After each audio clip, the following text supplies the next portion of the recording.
कह दो सुभान अल्लाह। ए बाप ते सिर दे ताज होंदे, इन्हां नाल घरां विच राज होंदे, इन्हां नाल घरां विच राज होंदे। मां प्यो वर्गा और वफादार ना कोई, भावें फिर ले दुनिया सारी, और कदम कदम ते तेनू याद आवेगी मां प्यो दी वफादारी। ऐ बाप ते सिर दे ताज होंदे, ऐ बाप ते सिर दे ताज होंदे, इन्हां नाल घरां विच राज होंदे।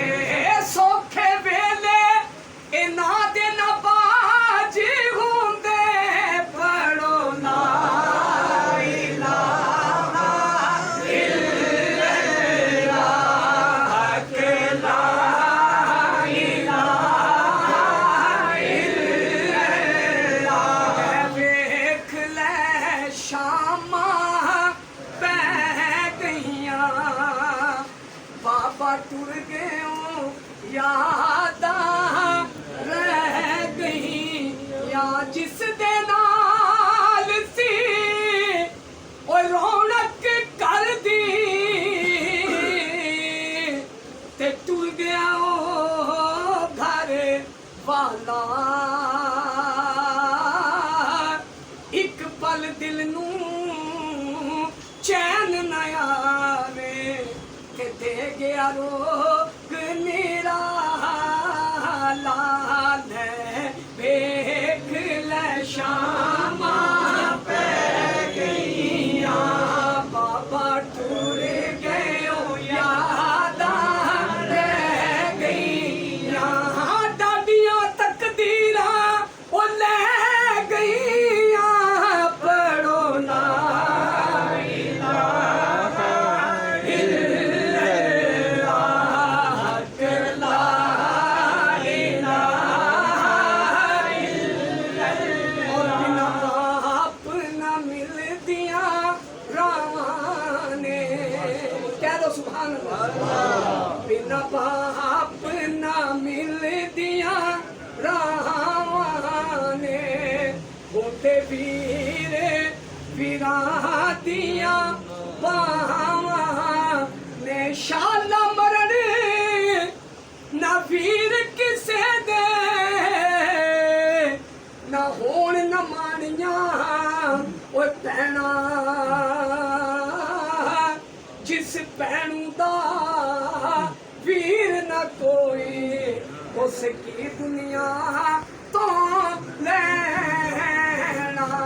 होंदे वीर वीरां दियां बावां ने, पर मावा आखर मावा ने, पढ़ो ला इलाहा इल्लल्लाह, के ला इलाहा इल्लल्लाह। और आखिरी शेर हाजिरी मुकम्मल के बिना मां दे सहारे औखे ने, बिना मां दे सहारे औखे ने, मां वर्गी ना शै कोई जगते, मैं सारी दुनिया फरोली।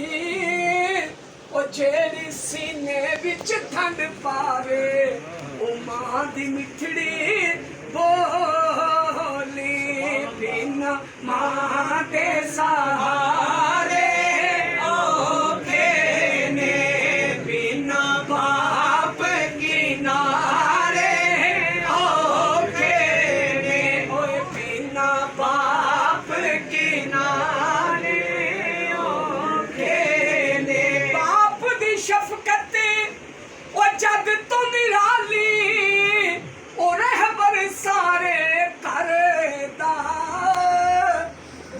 ਦੁਨੀਆ ਦੇ ਚਾਅ ਪੂਰੇ ਕਰਦਾ ਵੇਚ ਕੇ ਖੂਨ ਜਿਗਰ ਦਾ ਬਿਨਾ ਬਾਪ ਸੀਨਾ